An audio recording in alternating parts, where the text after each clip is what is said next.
Она обхватила руками колени, касаясь их голой грудью. У нее был вид молодой девушки. Ее агрессивные и властные манеры исчезли, сменившись обаянием. В этот момент она была полной противоположностью недавней Доньи Соледад. Я невольно рассмеялся над тем, как она убеждала меня писать. Она напоминала мне Дона Хуана. «Теперь у нас есть время», — сказала она. «Ветер переменился. Ты заметил это?» Я заметил.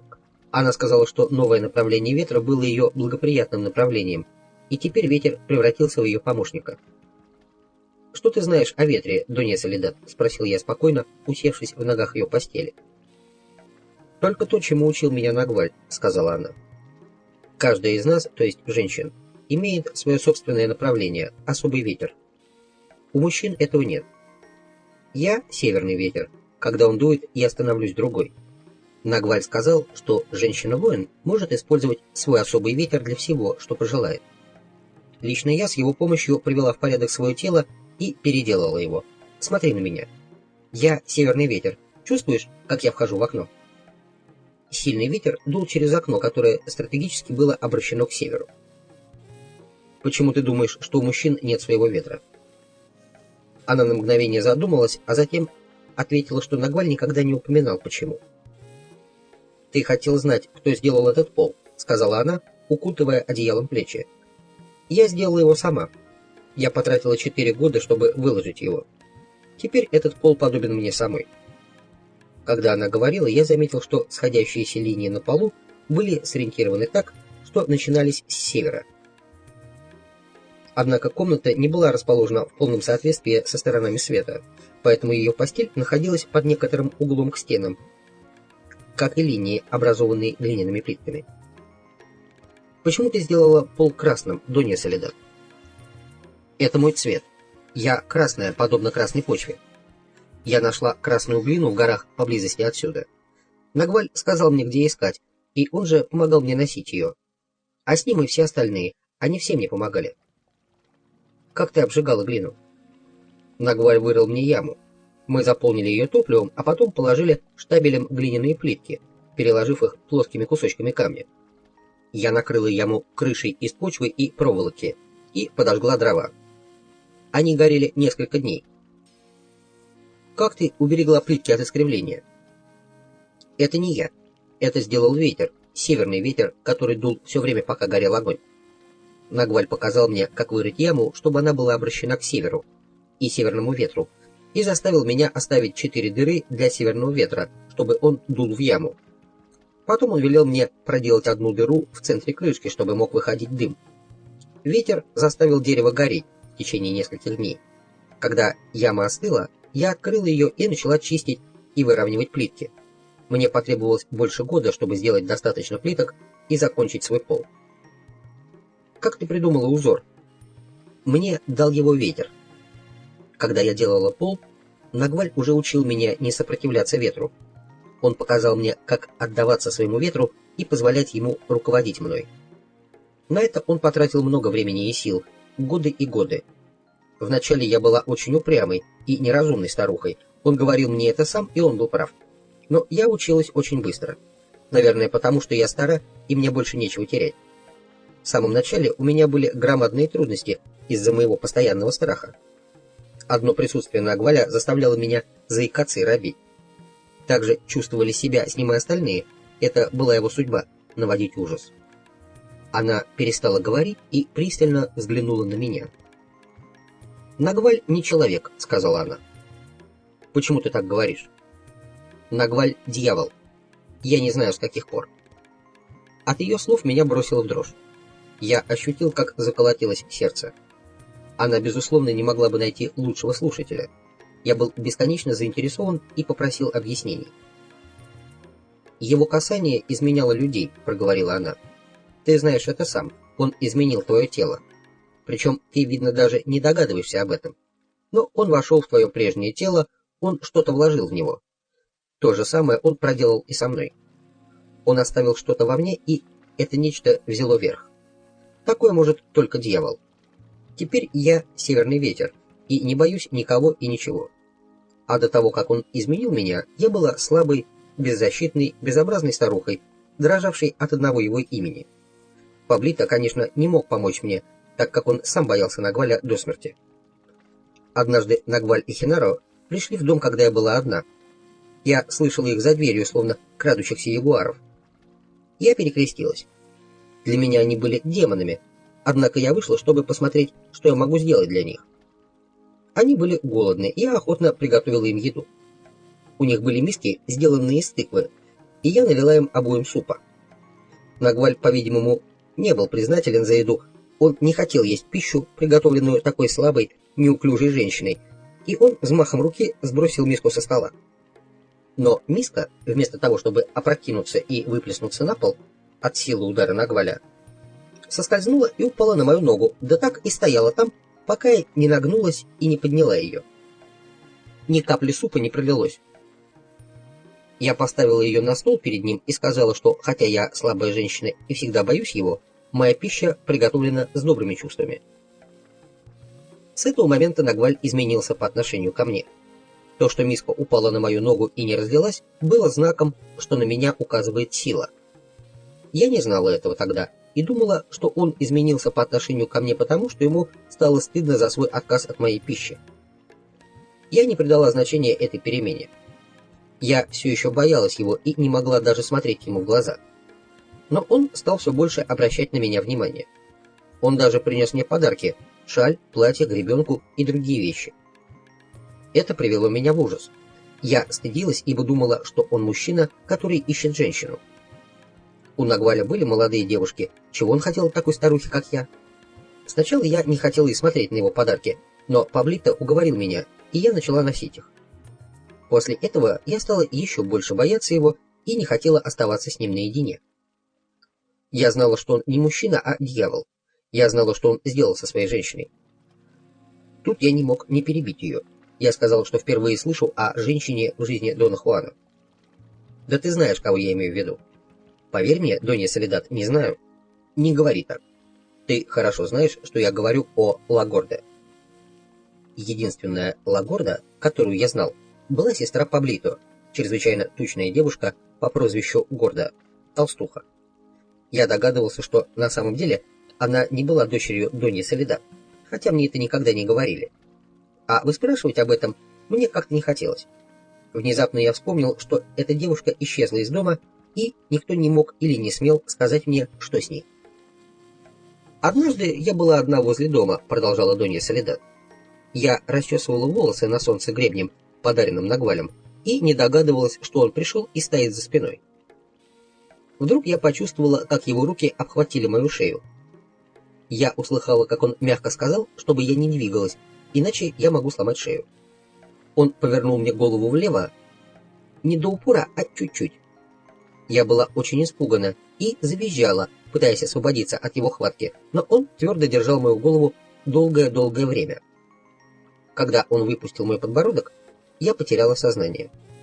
Я не помню, что было потом. Когда я пришла в себя, я лежала на земле прямо там, где сидела.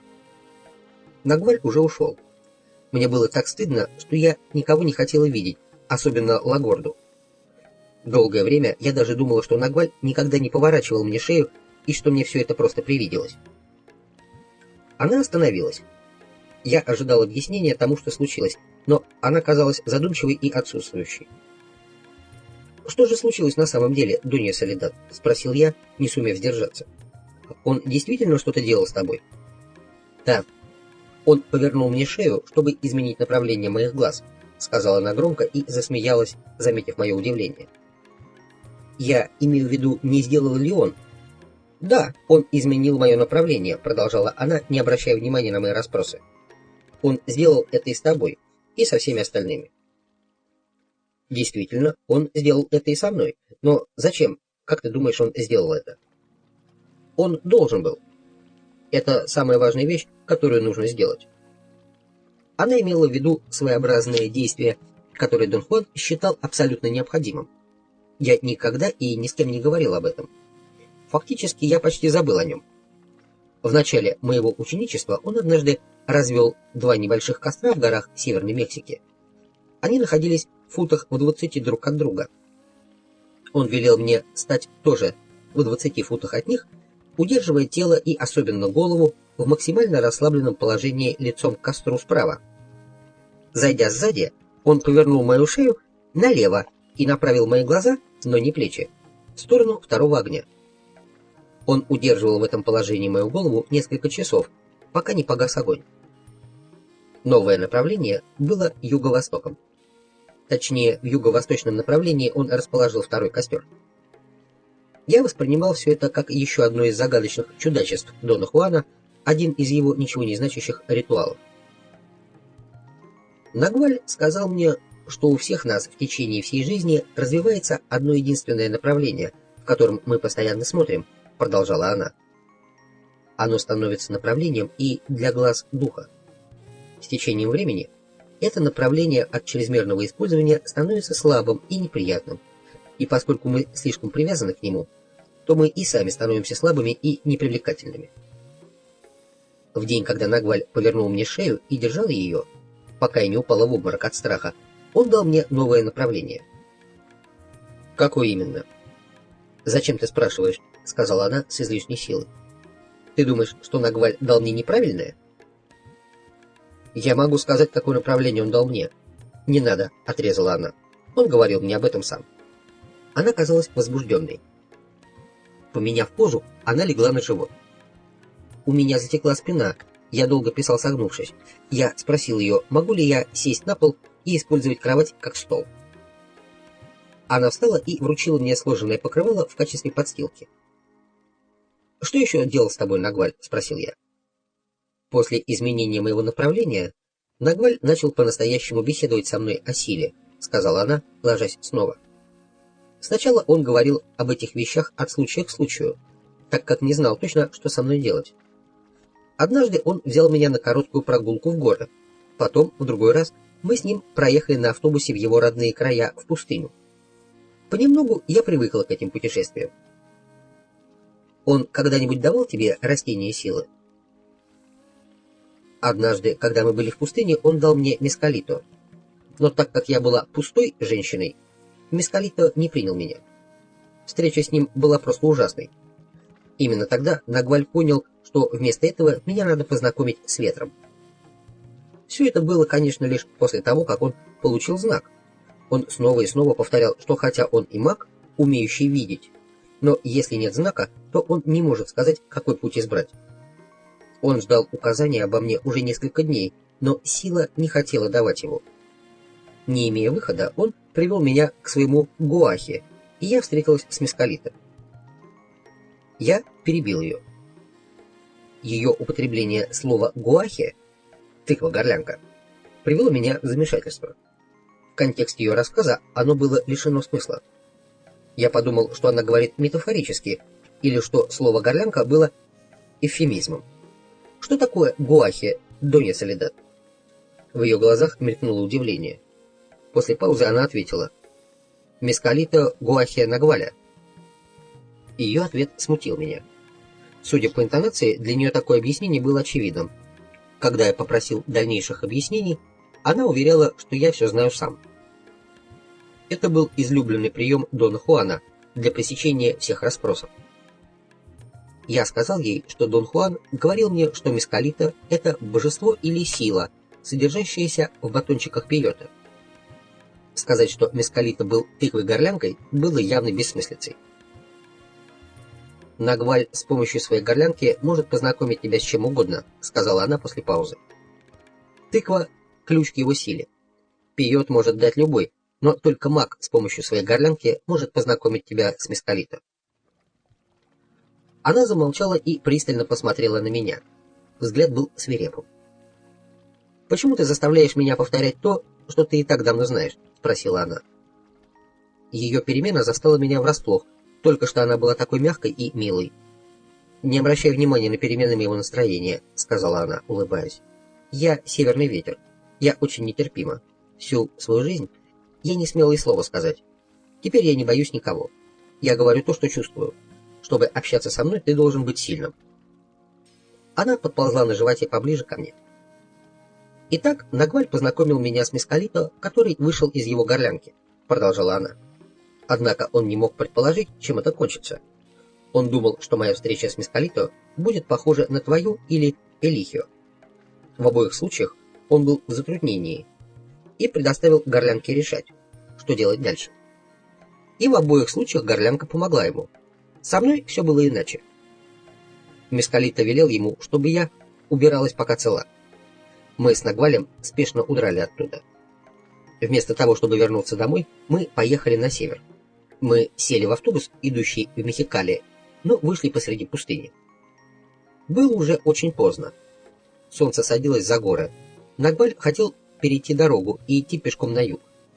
Мы ожидали, пока проедут какие-то быстро мчавшиеся машины, но вдруг он хлопнул меня по плечу и указал на дорогу перед нами. Порыв ветра вздымал спиралью пыль в стороне от дороги. Мы наблюдали, как она движется к нам. Нагваль перебежал дорогу, и ветер схватил меня. Он мягко закружил меня, а потом исчез.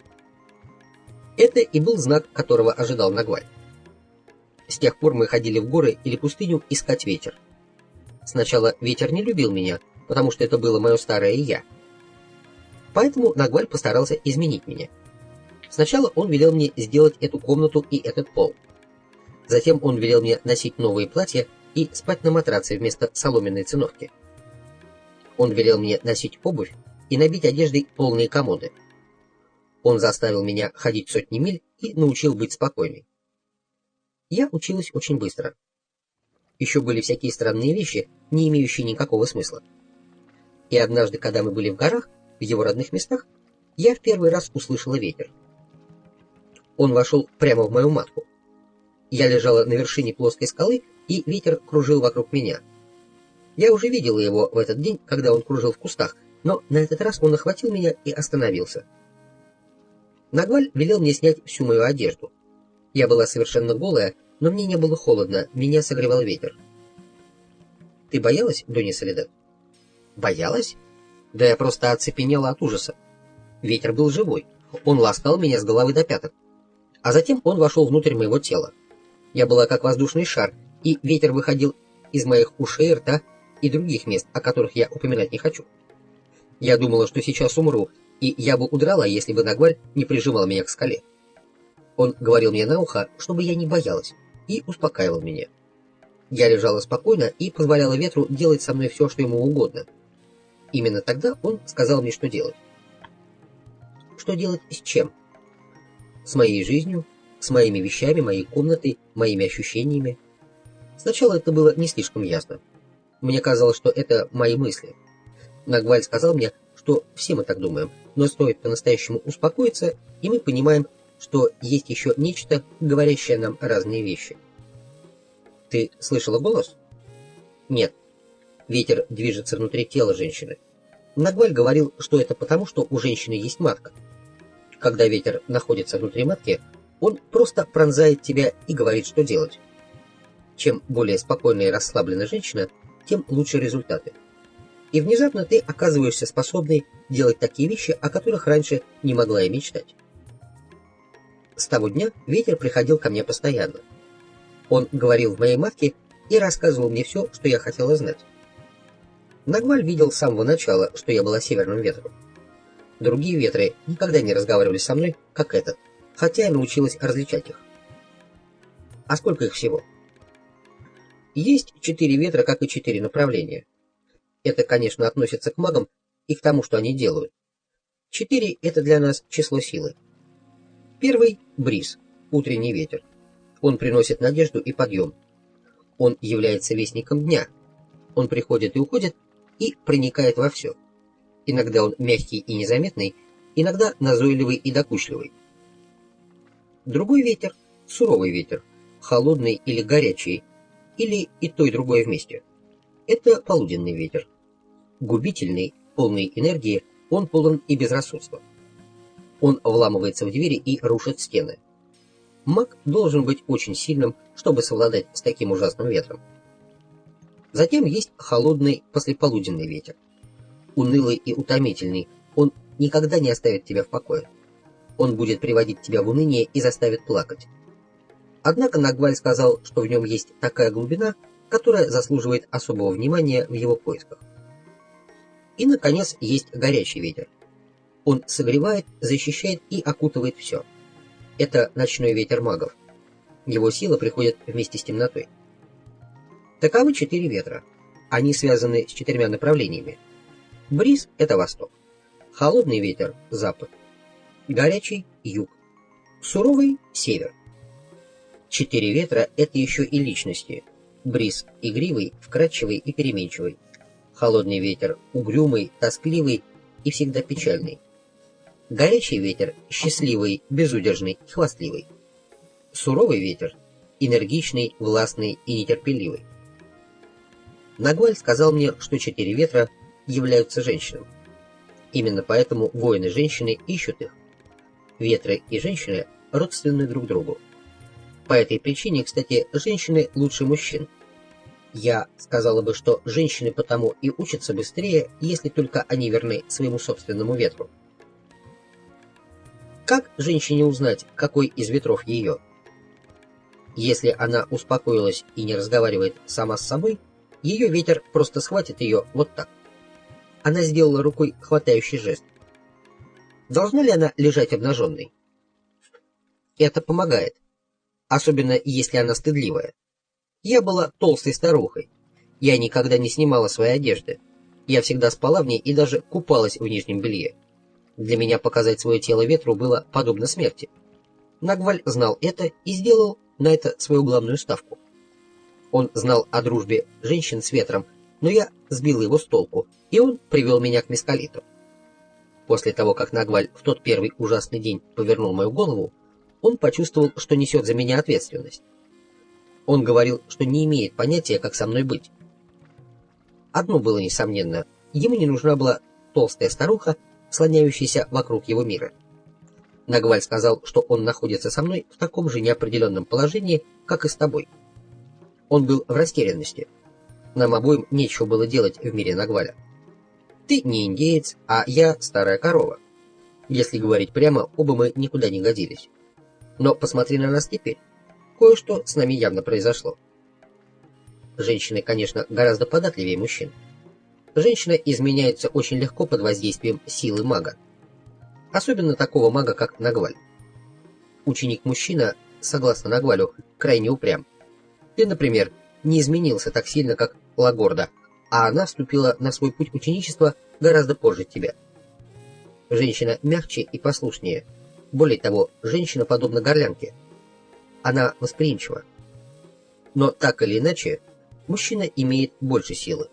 Хотя Нагваль никогда не соглашается с этим. Он полагал, что женщины несравненно выше.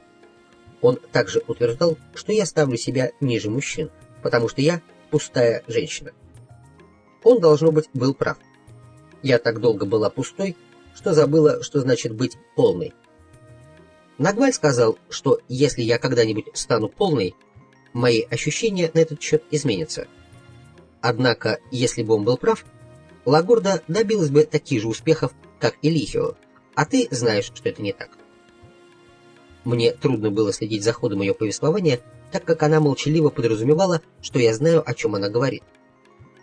Чем Лагорда отличалась от Элихио? Она на миг взглянула на меня, как бы взвешивая что-то. Затем она села, подтянув колени к груди. «Нагваль рассказывал мне все», — сказала она оживленно. «У Нагваля не было от меня секретов. Элихио был самым лучшим, поэтому его теперь нет в мире. Он не вернулся. На самом деле он был таким хорошим, что у него не было необходимости прыгать с обрыва, когда время его ученичества подошло к концу.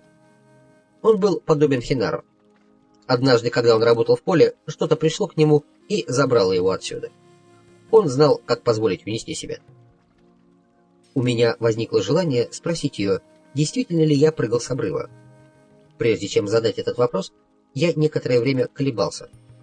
В конце концов, я приехал сюда, чтобы увидеть Паблита и Нестора именно для этого. Любая информация на эту тему от любого вовлеченного в мир Дона Хуана человека была бы весьма полезна для меня.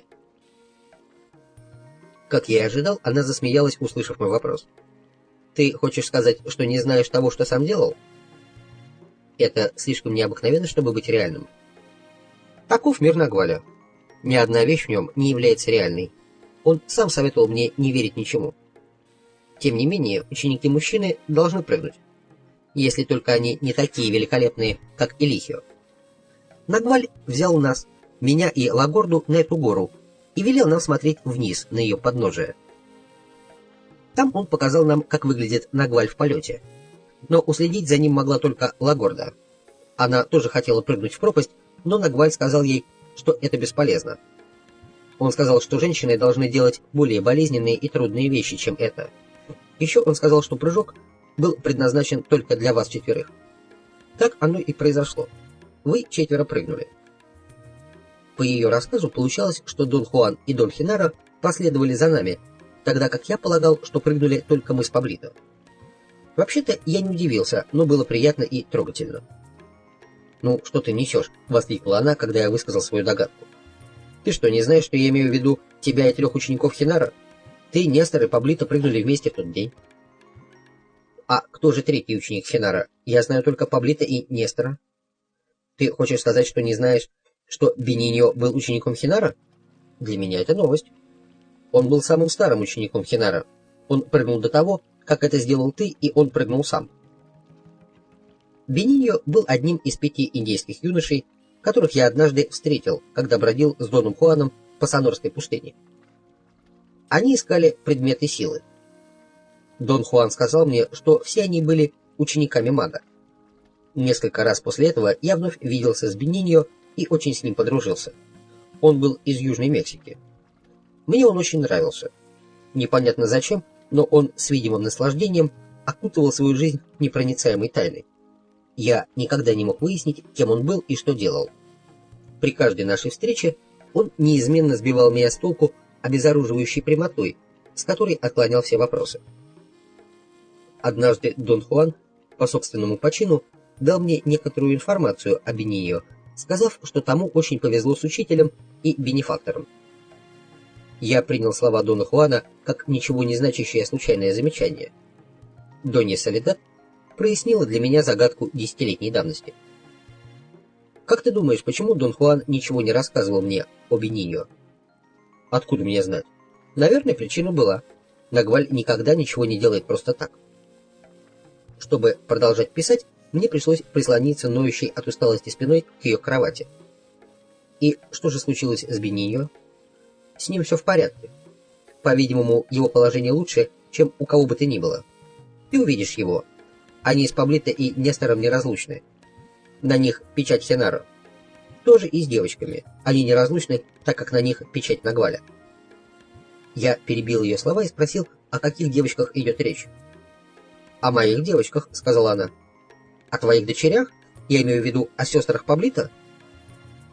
«Они не сестры Паблито, они ученицы Нагваля». Я был поражен. С тех пор, как я встретил Паблито, я был склонен считать, что 4 девушки в его доме — его сестры. Дон Хуан сам говорил мне это. На меня почему-то вновь нахлынуло отчаяние, которым так богат был сегодняшний день. Донья Соледад не следовало верить. Она явно готовила какую-то очередную ловушку. Я был убежден, что Дон Хуан ни при каких обстоятельствах не стал бы так грубо обманывать меня. Донья Соледад изучала меня с явным любопытством. «Ветер только что сказал мне, что ты мне не веришь», — сказала она и засмеялась. «Ветер прав», — отозвался я сухо. «Девочки, которых ты видел несколько лет, принадлежат Нагвалю. Они были его ученицами. Теперь, когда Нагваль ушел, они являются самим Нагвалем. Но они также и мои девочки, мои. Ты имеешь в виду, что на самом деле ты не мать Паблито, и что именно они твои дочери?» «Я имею в виду, что они мои. Нагваль оставил их на мое попечение. Ты всегда ошибаешься, так как ты полагаешься на слова, чтобы непременно объяснить все. Так как я мать Паблито, и ты слышал, что они мои девочки, ты сделал вывод, что они должны быть братом и сестрами. Девочки — мои настоящие дети. Паблито, хоть и приходится мне, вышедшим из моей утробы сыном, мой смертный враг». Моей реакцией была смесь отвращения и гнева. Я подумал, что она не только ненормальная, она опасна. Каким-то образом что-то во мне знало это с самого момента моего приезда сюда. Она долго наблюдала за мной. чтобы не встречаться с ней глазами, я снова сел на покрывало. «Нагваль предостерег меня о твоих причудах», — сказала она внезапно. Но я не могла понять, что он имел в виду. Теперь я знаю. Он говорил мне, чтобы я не сердила тебя и была осторожна, так как ты вспыльчив и непредсказуем. Извини, что не была так внимательна, какой должна была быть. И еще он говорил, что когда ты пишешь, ты можешь оказаться в самом пекле и не заметить этого. И лучше тебя тогда не трогать. Я и не беспокоила тебя. Затем он сказал мне, что ты недоверчив, так как слова путают тебя. И я не запутывала тебя. Я заговорилась до умопомрачения, пытаясь тебя не запутать. В ее тоне было молчаливое обвинение. Я был сбит с толку и раздосадован. «В то, что ты говоришь, очень трудно поверить», — сказал я. «Либо ты, либо Дон Хуан, но кто-то из вас двоих ужасно обманул меня». «Никто из нас не лгал. Ты понимаешь только то, что хочешь понять». Нагваль сказал, что это обусловлено твоей пустотой. Девочки — дети Нагваля, так же, как ты и Элихио. Он сделал 6 детей, 4 женщин и 2 мужчин. Хинара сделал 3 мужчин. Всего получается 9. Один из вас, Элихио, уже все закончил, так что вас осталось 8, пытающихся выполнить то же. Куда ушел Элихио? Он ушел, чтобы присоединиться к Нагвалю и Хинару. А куда ушли Нагваль и Хинару? Ты знаешь, куда они ушли? Ты дурачишь меня, что ли? В том-то и дело, Донья Соледад. Зачем мне притворяться? Тогда слушай. Я не могу ни в чем отказать тебе. Нагваль и Хинара вернулись в то место, откуда пришли. В другой мир. Когда пришло их время, они просто шагнули в окружающую тьму, там, вовне. И так как они не собирались возвращаться, тьма ночи поглотила их. Я понял, что расспрашивать дальше бесполезно. Мне хотелось сменить тему, но она меня опередила. «Ты ухватил проблеск другого мира, когда прыгнул», — продолжала она. «Но, наверное, прыжок привел тебя в замешательство. Очень плохо. С этим ничего не поделаешь. Это твоя судьба. Ты мужчина. Женщины в этом отношении лучше мужчин. Им прыгать в пропасть нет нужды. У женщин свои собственные пути. У них своя пропасть. У них менструации». Нагваль говорил, что это дверь для них. Во время своего женского цикла они становятся чем-то еще. Я знаю, что в это время он учил моих девочек. Мне уже слишком поздно. Я слишком стара, поэтому я на самом деле не знаю, как выглядит эта дверь. Нагваль настаивал, чтобы девочки уделяли внимание всему, что происходит с ними во время этого периода. Он обычно брал их в эти дни в горы и оставался с ними до тех пор, пока для них не открывалась трещина между мирами. Нагваль был лишен каких-либо страхов и колебаний. Он подвергал их безжалостному давлению, чтобы они сами могли обнаружить, что у женщин есть трещина, которую все они отлично маскируют. Во время этого периода, как бы ни хороша была маскировка, она спадает, и женщина оказывается разоблаченной. Нагваль давил на них до полусмерти, чтобы открыть эту трещину. Они сделали это. Он заставил их сделать это, но на это понадобилось несколько лет. Как они стали ученицами? Лития была первой. Он нашел ее однажды утром, когда наткнулся как-то на разрушенную хижину в горах. Нагваль говорил мне, что хижина была пуста, но с самого утра были знаки, звавшие его в этот дом. Бриз сильно беспокоил его. Он не мог даже открыть глаза, когда пытался уйти оттуда. Поэтому, когда он увидел хижину, он понял, что там кто-то есть. Он заглянул под кучу соломы и хвороста и нашел Лидию. Она была очень больна. Она едва могла говорить, однако заявила ему, что не нуждается в помощи. Она собиралась спать дальше, и если бы она больше не проснулась, никто бы ее не хватился. Нагвалю понравился ее дух, и он заговорил с нею на ее языке. Он сказал, что собирается вылечить ее и заботиться о ней до тех пор, пока она не станет сильной снова. Она была индианкой, которая знала лишь одни огорчения и лишения. Она сказала Нагвалю, что родители давали ей всякие лекарства, но ничего не помогло. Слушая ее, Нагваль все больше убеждался, что знак указал ему на нее самым своеобразным образом. знак скорее походил на приказание. Нагваль поднял ее и положил себе на плечи, как ребенка, а потом отнес ее к Хинаро. Хинаро приготовил для нее лекарство. Она больше не могла открыть глаза. Ее веки слиплись. Они распухли и гноились. Нагваль ухаживал за ней, пока она не почувствовала себя лучше. Он нанял меня смотреть за ней и готовить ей еду. Я поставила ее на ноги. Она мой первый ребенок. Когда она поправилась, а на это ушел почти целый год, Нагваль собирался вернуть ее к родителям, но девушка отказалась уйти и осталась с ним. Вскоре после того, как он нашел Лидию, когда она была еще совсем слабой, Нагваль нашел тебя. Тебя привел человек, которого он никогда в жизни не видел. Нагваль видел, что смерть витает над головой этого человека, и ему показалось странным, что он указывает на тебя именно в такой момент. Ты насмешил Нагваля, и он немедленно устроил тебе проверку. Он не взял тебя, но сказал, чтобы ты пришел сам и нашел его. Вообще он никого не испытывал и не проверял. Он говорил, что таков был твой путь. 3 года у него было 2 ученика, Лидия и ты. Но как-то раз, когда он был в гостях у своего друга Висенте, целителя с севера, к тому привели помешанную девочку, которая только и делала, что кричала и плакала без конца. Люди, приведшие ее, приняли Нагваля за Висенте и передали девочку в его руки. Нагваль говорил мне, что эта девочка подбежала и ухватилась за него, словно знала его давным-давно. Нагваль предложил ее родителям оставить ее у него. Они беспокоились о плате, но Нагваль заверил их, что будет лечить ее даром. Я полагаю, что девочка так осточертела им, что они не знали, как от нее избавиться. Нагваль привел ее ко мне. Это был сущий ад. Она и вправду была помешанной. Это была Хосефина. Нагвалю понадобилось несколько лет, чтобы вылечить ее. Но и по сей день она совершенно сумасшедшая.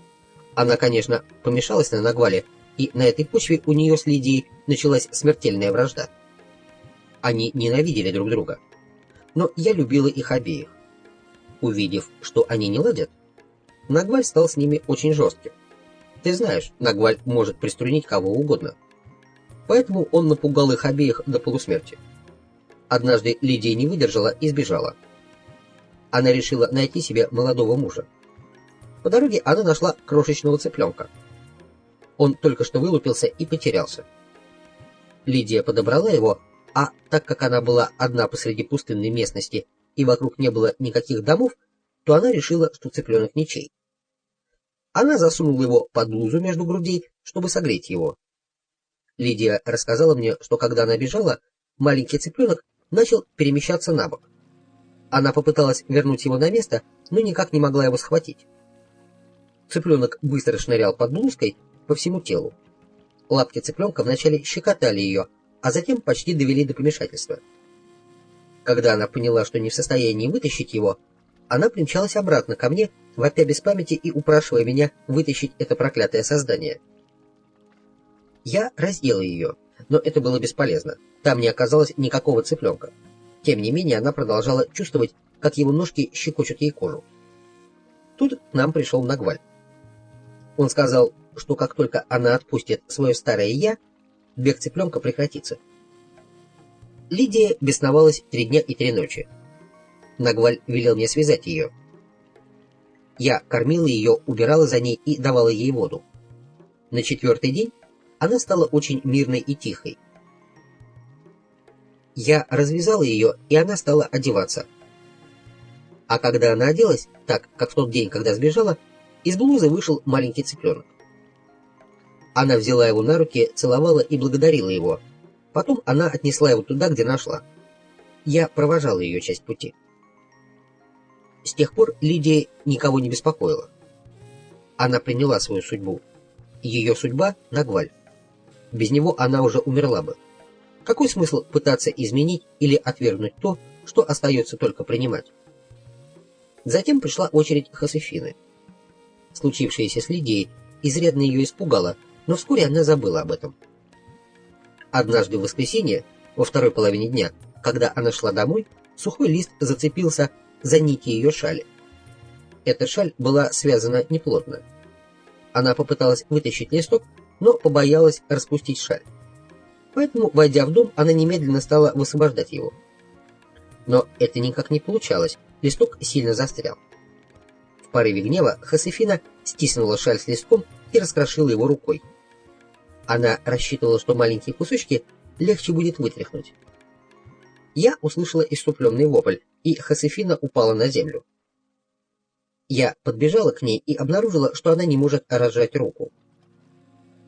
Лист исполосовал ей ладонь, как обломками бритвенного лезвия. Мы с Лидией нянчились с ней несколько дней. Она была упрямее всех и чуть не умерла. В конце концов, ей удалось раскрыть свою руку, но только после того, как она решилась оставить старые пути. У нее до сих пор еще время от времени бывают боли в теле, особенно в руке, когда она раскапризничается. Нагваль сказал им обеим, чтобы они не слишком полагались на свою победу, так как каждый из нас всю свою жизнь ведет борьбу против своих старых «я». Лидия и Хосефина никогда больше не враждовали. Не думаю, что они любят друг друга, но они, безусловно, ладят. Я люблю этих двоих больше всего. Все эти годы они были со мной. Да и они меня тоже любят. А откуда взялись две другие? Годом позже появилась Елена. Она и есть Лагорда. Дела ее были совсем плохи. Она весила 220 фунтов и давно уже махнула на себя рукой. Паблито приютил ее в своей мастерской. Чтобы содержать себя, она брала заказы на стирку белья. Однажды утром Нагваль пришел к Паблито и заметил работающую там толстую девушку, над головой которой кружился рой бабочек. Он рассказал, что мотыльки образовали самый совершенный круг, какой ему когда-либо приходилось видеть. Он видел, что женщина близка к концу своей жизни, но бабочки давали ему несомненный знак. Нагваль, не раздумывая, взял ее с собой. Она была хорошей, но ее дурные привычки так глубоко укоренились, что она никак не могла отказаться от них. Оставалось либо помочь ей, либо убить ее. Поэтому однажды Нагваль обратился за помощью к ветру. Ветер дул так, что выгнал ее из дому. В тот день она была одна, и никто не видел, что происходило. Ветер тащил ее через холмы и овраги, пока она не упала в яму, в точности похожую на могилу. Ветер держал ее там несколько дней. Когда Нагваль наконец нашел ее, она уже сумела остановить ветер, но ослабела так, что не могла идти. Как девушкам вообще удавалось выбраться из этих историй? Ну, скажем, эти наводившие на них ужас истории содержались в тыкве-горлянке, которую Нагваль носил привязанной к поясу. А что было в горлянке? Союзники, которых Нагваль носит с собой. Он говорил, что союзники вылетают из его горлянки. Не спрашиваю больше, я ничего не знаю о союзниках. Я знаю только, что Нагваль распоряжается двумя и заставлял их помогать ему. В случае с моими девочками союзник возвращался в тыкву, когда они были готовы измениться. Для них, конечно, это был выбор – либо измениться, либо умереть. Но это случалось со всеми нами так или иначе. И Лагорда изменилась больше, чем кто-либо. Она была пустой, даже более пустой, чем я. Но она работала над своим духом, и теперь она сама сила. Я не люблю ее. Я боюсь ее. Я для нее открыта. Но никто не может ничего сделать с ней, потому что ее нельзя застать врасплох. Она не испытывает ко мне ненависти, но думает, что я злая женщина. Может быть, она и права. Я думаю, что она знает меня достаточно хорошо, а я не столь безупречна, как следовало бы. Но Нагваль советовал мне не обращать внимания на мои чувства к Лагорде. Она подобна Элихио. Мир больше не затрагивает ее. Что ж такого особенного Нагваль сделал с ней? Он учил ее вещам, каким не учил больше никого. Он никогда не баловал ее или что-нибудь в этом роде. Он доверял ей. Она знает все обо всех. Нагваль рассказывал обо всем и мне. Но только не о ней. Может, именно поэтому я не люблю ее. Она знает все, что я делаю. Нагваль велел ей быть моим надзирателем. Куда бы я ни пошла, я нахожу ее. Например, я не удивлюсь, если она и сейчас заявится. Ты думаешь, она придет? Сомневаюсь. Сегодня вечером ветер на моей стороне. Как ты считаешь, что она собирается делать? Может, у нее какое-нибудь особое задание? Я уже достаточно говорил о ней. Боюсь, что если я продолжу, она заметит меня оттуда, где сейчас находится. А мне бы очень не хотелось этого. Тогда расскажи мне о других. Спустя несколько лет после того, как появилась Лагорда, Нагваль нашел Элихио. Он рассказал мне, что привез тебя в свои родные места, а Элихио пришел посмотреть на тебя, так как ты заинтересовал его. Нагваль не обратил на него внимания. Он знал его с детских лет, но как-то утром Нагваль шел к дому, где ты ожидал его, и столкнулся с Элихио. Они прошли вместе совсем небольшое расстояние, и вдруг комочек чольи упал на носок левого башмака Элихио. Он попытался стряхнуть его, но колючки чольи вцепились в кожу башмака, словно когти. Нагваль предложил Элихио ткнуть пальцем в небо и встряхнуть ногой. Чолья сорвалась, и пулей взвелась в воздух. Элихио засмеялся, словно это была хорошая шутка, но Нагваль понял, что у него есть сила, о которой он даже не подозревает. Вот почему он без особых забот стал совершенным безупречным воином. То, что я с ним познакомилась, было для меня большой удачей. Нагваль считал, что мы с ним кое в чем схожи. Если мы за что-то ухватимся, то уже не отпустим. Я ни с кем не спешила делиться этой своей удачей, даже с Лагордой. Она встречала его, но, как и ты, как следует не распознала. Нагваль с самого начала знал, что Элихио уникален, и от всех его изолировал. Он знал, что ты и девочки – одна сторона монеты, а Элихио сам по себе – другая. Нагвалю и Хинаро действительно очень повезло, что они нашли его. Я впервые встретилась с ним, когда Нагваль привел его в мой дом. Элихио не ладил с моими девочками. Они ненавидели его и боялись. Но ему было все равно, мир не затрагивал его. Особенно Нагваль не хотел, чтобы именно ты часто встречался с Элихио. Нагваль говорил, что ты маг такого рода, от которого надо держаться подальше. Он говорил, что твое касание не умиротворяет, а наоборот, причиняет вред. Он сказал, что твой дух захватывает в плен. Ты вообще был ему в каком-то смысле противен, но в то же время и нравился. Он говорил, что когда нашел тебя, ты был еще более помешанным, чем Хосефина. Да ты и сейчас такой. Странно и не слишком приятно было слышать от кого-то, что Дон Хуан говорил обо мне. Сначала я пытался игнорировать слова Доньи Соледад, но потом понял, что это была крайне дурацкая и мелочная попытка защитить свое эго. Он возился с тобой потому, что так приказала сила, и он, как безупречный воин, подчинялся и охотно делал то, что велела делать с тобой сила. Наступила пауза. Мне ужасно хотелось узнать еще что-нибудь об отношении ко мне Дона Хуана. Вместо этого я попросил ее рассказать мне о четвертой девушке. Месяц спустя, после того, как он нашел Элихио, Нагваль нашел Розу. Роза была последней. Теперь Нагваль знал, что число его учеников стало полным. Как он нашел ее? Он отправился повидать Бениньо к нему домой. Он уже подходил к дому, как вдруг из горного кустарника посреди дороги выбежала Роза, преследуя сорвавшуюся с привязи и убегавшую свинью. Свинья бежала гораздо быстрее Розы. Роза налетела на Нагваля и не смогла поймать свинью. Тогда она повернулась к Нагвалю и стала орать на него. Он сделал жест, словно хватает ее, но она готова была драться с ним. Нагвалю сразу понравился ее дух, но не было знака. Вдруг свинья подбежала обратно и остановилась возле него. Это был знак. Роза привязала свинью на веревку, а Нагваль сразу прямо спросил, довольна ли она своей работой. Она сказала, что нет.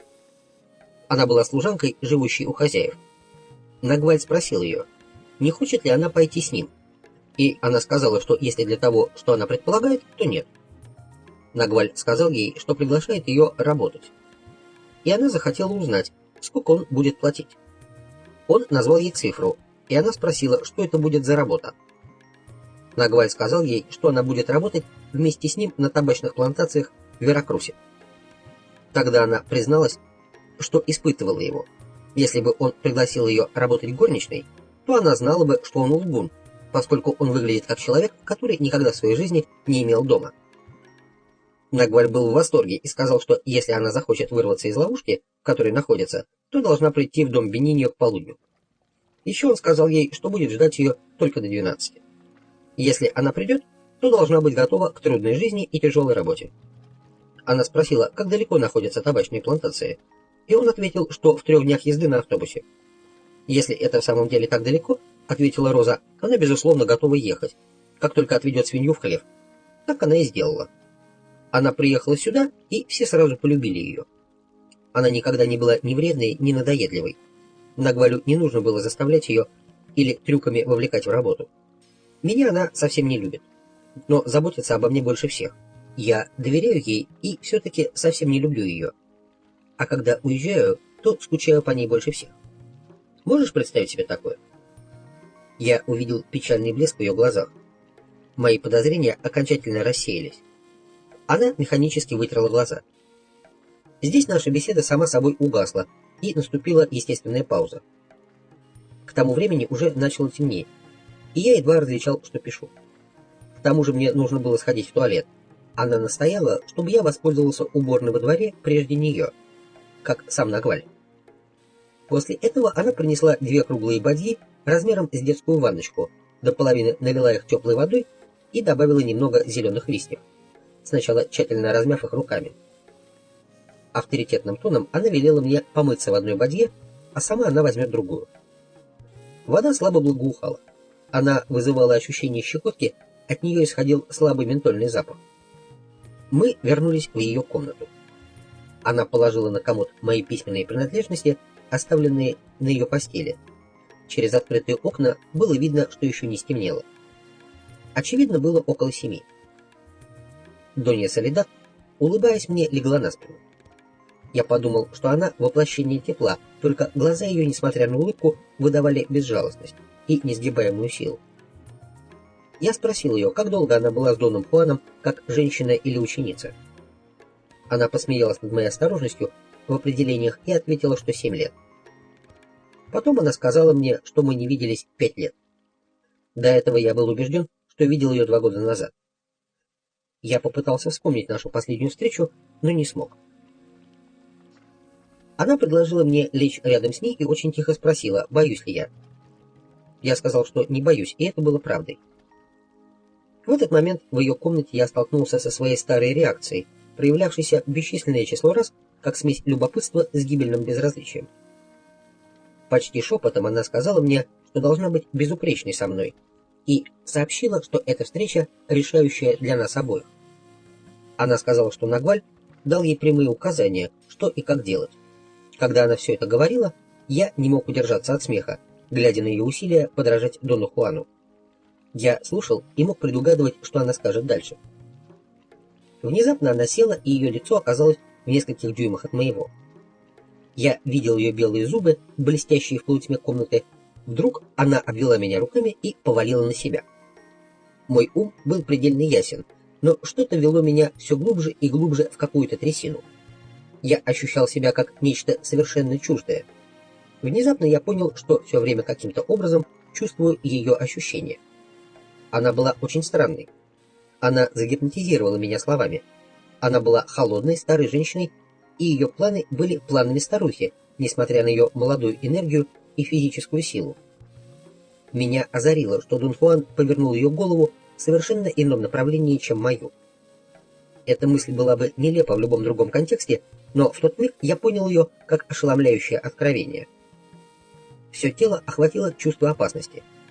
Я бросился из ее постели, но меня держала необычайная сила. Она парализовала любое мое движение. Она, должно быть, почувствовала мою догадку. Молниеносным движением она сорвала повязку с волос и накинула ее вокруг моей шеи. Я чувствовал, что меня душат, но почему-то все казалось нереальным. Дон Хуан всегда говорил мне, что одним из наших ужасных врагов является неверие в то, что случающееся с нами происходит всерьез. И в тот момент, когда Донья Соледад накинула мне петлю на шею, я знал, что он имел в виду. Но даже после возникновения этой интеллектуальной рефлексии мое тело все еще не реагировало. Я оставался равнодушным к тому, что, по-видимому, будет моей смертью. Я чувствовал, с какой силой и ловкостью она затягивала ленту вокруг моей шеи. Я начал задыхаться. Ее глаза блестели исступленным блеском. Тогда я понял, что она действительно хочет убить меня. Дон Хуан часто повторял, что когда мы наконец осознаем происходящее, часто бывает слишком поздно. Именно наш ум оставляет нас в дураках, потому что первым, получив сигнал опасности, начинает с ним забавляться и вместо того, чтобы немедленно действовать, теряет драгоценное время. Затем я услышал или скорее ощутил звук щелчка в основании шеи прямо позади трахеи. Я подумал, что она сломала мне шею. В ушах у меня зашумело, потом зазвенело. Все звуки стали невероятно отчетливыми. Я подумал, что умираю. Я ненавидел свою неспособность сделать хоть что-нибудь, чтобы защитить себя. Я и пальцем не мог пошевельнуть, чтобы ударить ее. Я не мог больше дышать. Мое тело задрожало, и вдруг я обнаружил себя стоящим и свободным от ее смертельной хватки. Я взглянул вниз на постель. Казалось, я смотрел с потолка. Тут я увидел свое тело. Неподвижное и вялое, навалившееся на нее. Я увидел ужас в ее глазах. Мне хотелось, чтобы она отпустила петлю. Меня охватила ярость из-за своей бестолковости, и я ударил ее кулаком прямо в лоб. Она пронзительно вскрикнула, схватилась за голову, потом потеряла сознание, но до этого передо мной мелькнула призрачная сцена. Я увидел, как Донья Соледад была выброшена из постели силой моего удара. Я видел, как она бежит к стене и прижимается к ней, точно испуганный ребенок. Следующей проблемой была затрудненность дыхания. Моя шея ужасно болела. Горло казалось сильно пересохшим, так что я не мог глотать.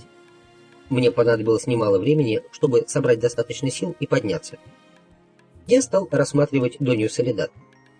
Она лежала на постели без сознания. На лбу у нее вздулась огромная красная шишка.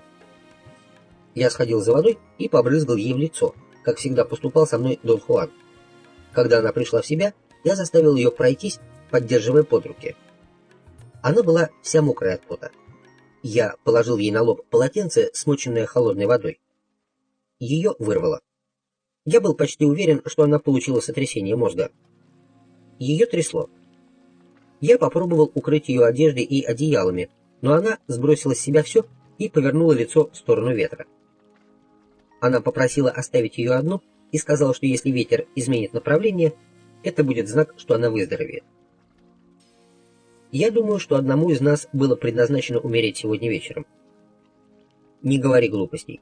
Ты еще не пришла к своему концу», — сказал я, и я действительно это имел в виду. Что-то убеждало меня, что с ней действительно все обойдется. Я вышел из дому, подобрал палку и пошел к своей машине. Пес зарычал. Он все еще был там и лежал на заднем сиденье. Я приказал ему убираться, и он покорно выпрыгнул из машины. В его поведении что-то резко изменилось. Я увидел, как его огромный силуэт затрусил в полутьме в свою загородку. Я был свободен. Я сел в машину, чтобы все обдумать. Нет, я не был свободен, что-то толкало меня обратно в дом. Там оставалось незаконченное дело. Я больше не боялся Доньи Соледад, понимая, что она намеренно или бессознательно дала мне исключительно важный урок. Ее ужасающая целенаправленная попытка убить меня заставила меня действовать на уровне, недостижимом для меня при обычных обстоятельствах. Я был почти задушен, что-то в ее проклятой комнате парализовало мою волю. И все же я выбрался. Я не мог понять, что произошло. Видимо, прав был Дон Хуан, что все мы имеем в своем распоряжении мощные скрытые силы, которые никогда не используются. Фактически, я ударил Донью Соледад из положения призрака. Я взял из машины фонарик, вернулся в дом, зажег все керосиновые лампы, какие смог найти, и сел писать у стола в гостиной. Работа привела меня в норму. На рассвете Донья Соледад вышла из своей комнаты, с трудом удерживая равновесие и спотыкаясь. Она была совершенно обнаженной. У двери ей стало дурно, и она упала. Я дал ей воды и попытался укрыть ее одеялом, но она опять отказалась от него. Она пробормотала, что должна быть обнаженной, чтобы ветер мог исцелить ее. Она сделала пластырь из размятых листьев, наложила его себе на лоб и обвязала тюрбаном. Потом она закуталась в одеяло, подошла к столу, где я писал, и села напротив меня. Глаза ее были красными, она выглядела больной. «Я должна тебе рассказать кое-что», — сказала она слабым голосом. «Нагваль оставил меня ждать тебя. Я должна была ждать, даже если бы на это понадобилось 20 лет. Он дал мне подробные инструкции, как завлечь тебя и похитить твою силу. Он знал, что рано или поздно, но ты должен приехать, чтобы увидеть Нестора и Паблита. Поэтому он велел мне использовать эту возможность, чтобы околдовать тебя и взять у тебя все, что ты имеешь.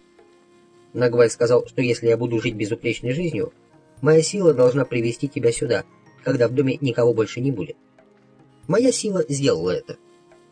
Ты пришел, когда остальные удалились. Моя безупречная жизнь помогла мне. Мне оставалось только взять твою силу, а потом убить тебя. Но зачем было делать такую ужасную вещь? Потому что я нуждаюсь в твоей силе для своего собственного путешествия. Нагваль должен был это устроить. В конце концов, я почти не знаю тебя. Ты ничего для меня не значишь. Так почему же мне не взять у тебя то, в чем я так отчаянно нуждаюсь? Это были собственные слова Нагваля. Значит, Нагвалю нужно было причинить мне вред? Ведь ты сама сказала, что он заботился обо мне. То, что я сделала с тобой прошлой ночью, не имеет отношения к этому. Не имеет никакого отношения, что он чувствовал к тебе или ко мне. Это исключительно наше дело. Не было свидетелей тому, что произошло между нами вчера, так как мы оба часть самого Нагваля. Но ты получил от него что-то такое, чего нет у меня. Ты владеешь тем, в чем я отчаянно нуждаюсь, особой силой, которую он дал тебе. Нагваль говорил, что он дал что-то каждому из 6 детей. Элихио для меня недоступен. Я не могу взять это у своих девочек. Остаешься ты. Ты единственная подходящая жертва. Я увеличивала силу, которую дал мне Нагваль, и, увеличившись, она изменила мое тело. Ты тоже увеличил свою силу. Мне нужна была твоя сила, потому что я должна была убить тебя. Нагваль сказал, что даже если ты не умрешь, то все равно должен пасть жертвой моих чар и стать моим пленником на всю жизнь, если я этого захочу. В любом случае, твоя сила перешла бы ко мне. Но какая польза для тебя от моей смерти? Не от смерти, но от твоей силы. Я делала это, потому что нуждаюсь в поддержке. Без нее мое путешествие будет адски трудным. Мне недостает стойкости. Поэтому я не люблю Лагорду. Она молодая и обладает большой стойкостью. Я старая, и у меня есть задние мысли и сомнения.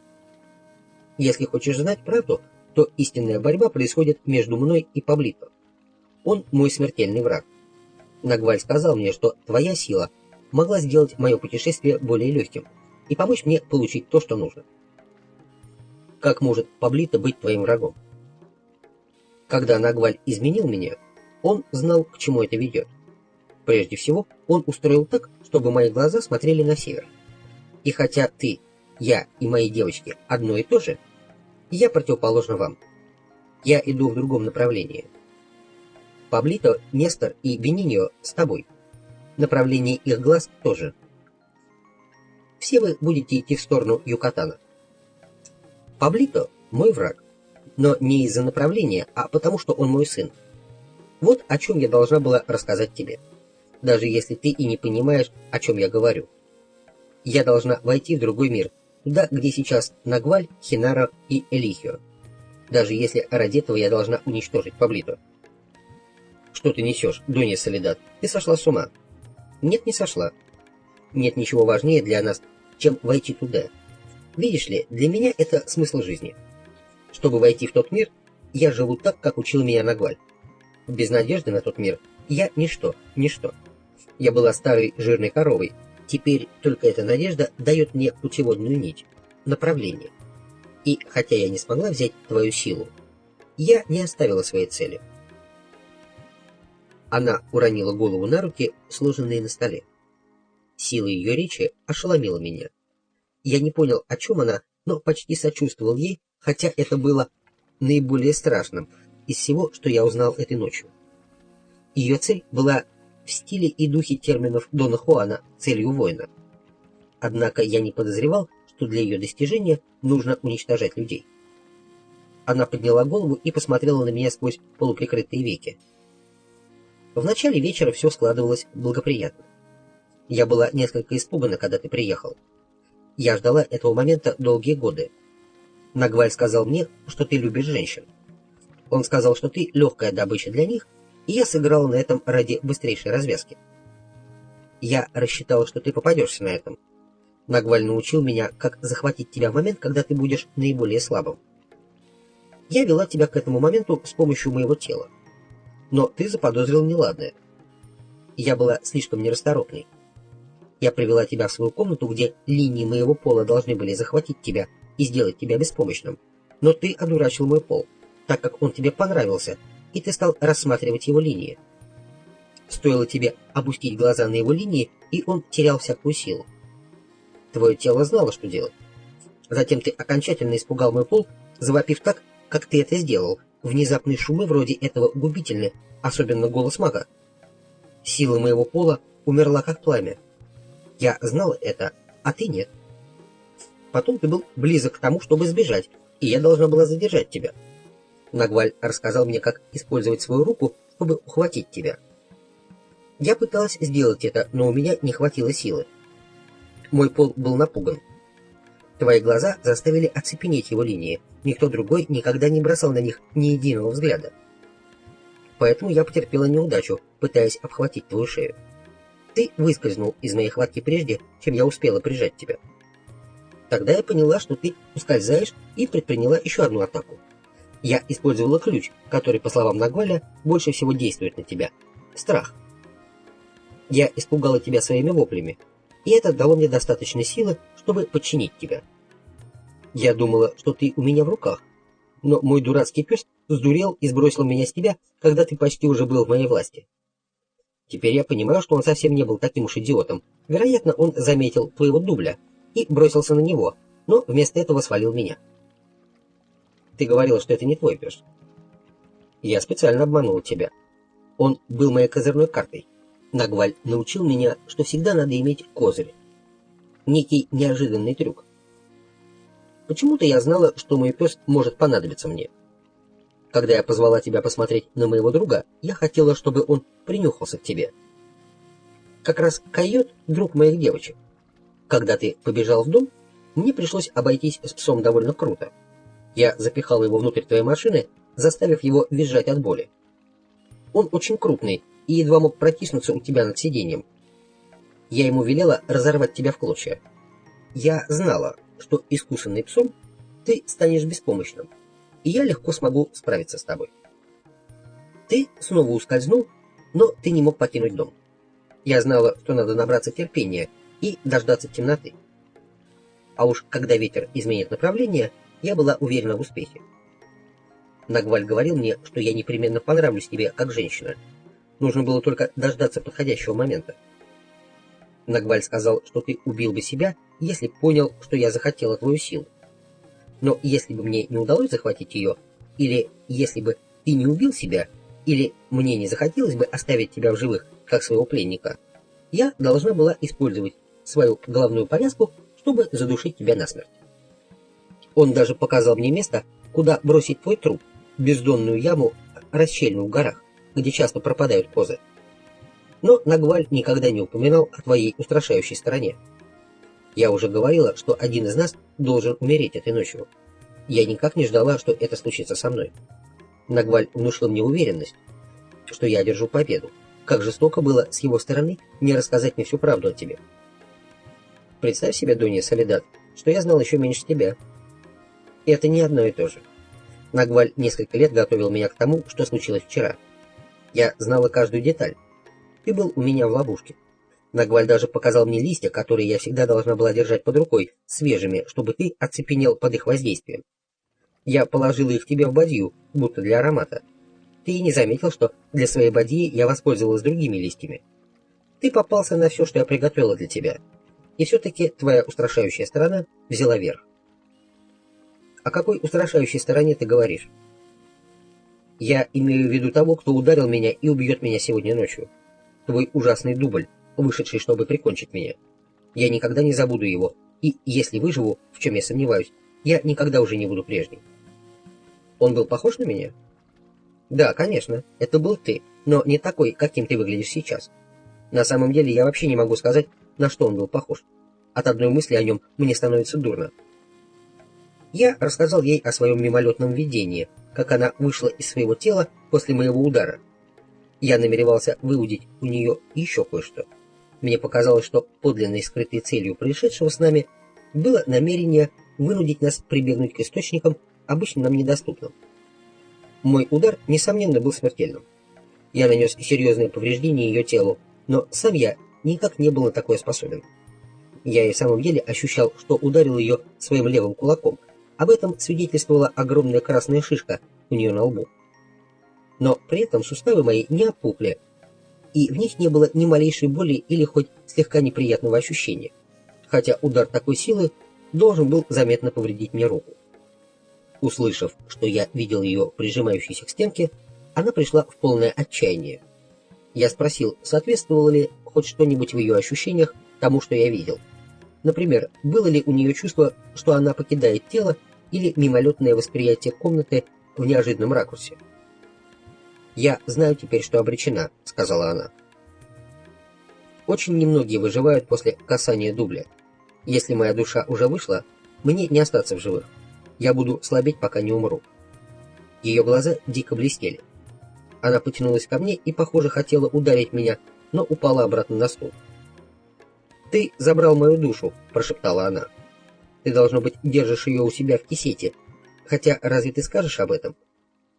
Я поклялся ей, что не имел намерения причинить ей вред, что я-то в любом случае действовал исключительно ради самозащиты и не держу на нее зла. Если моей души нет у тебя в кисете, то это еще хуже. Она, должно быть, бесцельно бродит где-то поблизости.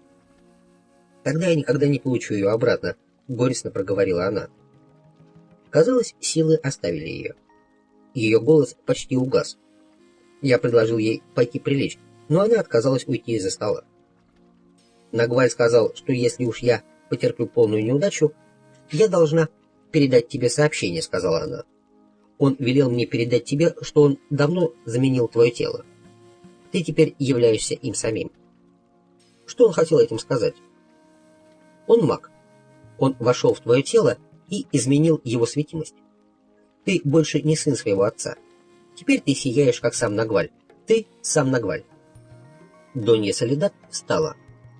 Она не твердо держалась на ногах. Она хотела сказать что-то еще, но язык ее не слушался. Она пошла в свою комнату.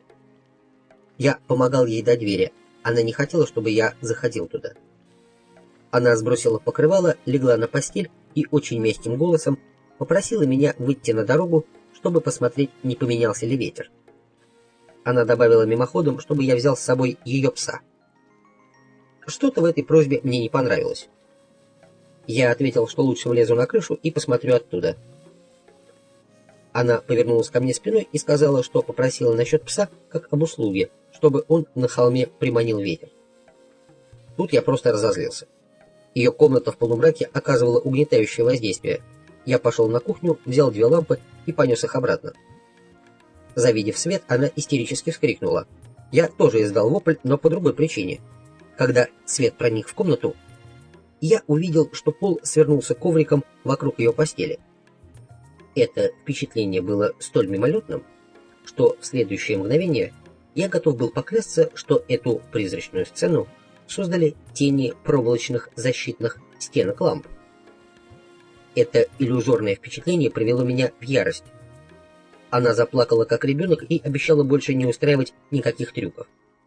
Я поставил лампы на комод, и она мгновенно уснула. К середине утра ветер переменился. Я ощутил сильные порывы ветра, буквально врывающегося в северное окно. Около полудня Донья Соледад вышла снова. Она еще немного пошатывалась. Краснота ее глаз исчезла, и шишка на лбу значительно уменьшилась. Осталась едва заметная припухлость. Я почувствовал, что пора уезжать.